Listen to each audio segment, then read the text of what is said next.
Le printemps, c'est la bonne saison pour faire son potager ou pour démarrer son potager.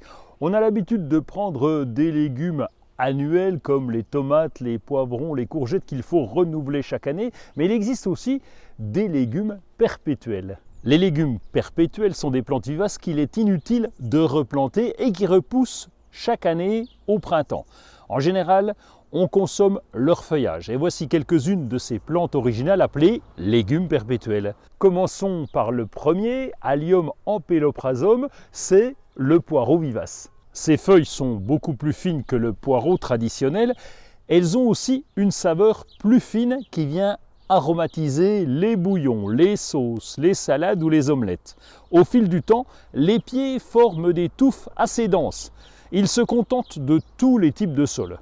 Le kénopode Bon-Henri, qu'on appelle aussi Ansérine Bon-Henri. Là, on peut le retrouver à l'état sauvage un peu dans toute la France. Il préfère les situations ombragées. Comme les autres légumes perpétuels, lui aussi est vivace et très résistant au froid.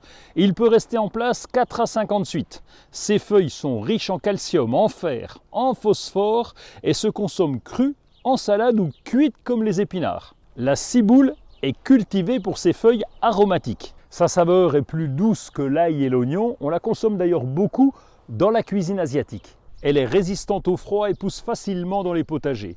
Si l'hiver n'est pas trop rigoureux, elle peut même garder ses feuilles et on peut la récolter durant toutes les saisons. Tout se mange dans la ciboule. Les pseudobulbes, les tiges et les fleurs. Le parfum est proche de celui de l'oignon mais beaucoup plus fin avec une petite note d'ail. La partie verte des tiges s'utilise crue pour parfumer les crudités, les salades, les sauces ou même la viande blanche. Le chou d'Aubenton est considéré comme un légume ancien. Lui aussi peut vivre 4 à 5 ans au potager. Il peut devenir un véritable buisson dont certaines tiges retombantes et couchées sur le sol se marcotent naturellement. C'est bien pratique pour récupérer de nouveaux plants. La récolte du chou d'Aubenton se fait tout au long de l'année. On cueille les jets, c'est-à-dire les jeunes pousses qui poussent le long de la tige. Et c'est au printemps qu'elles sont les plus tendres. On récolte au fur et à mesure de ses besoins.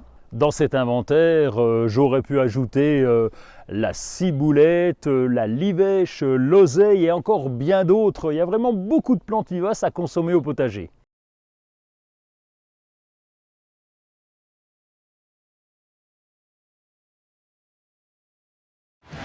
Retrouvez tout France Bleu sur francebleu.fr.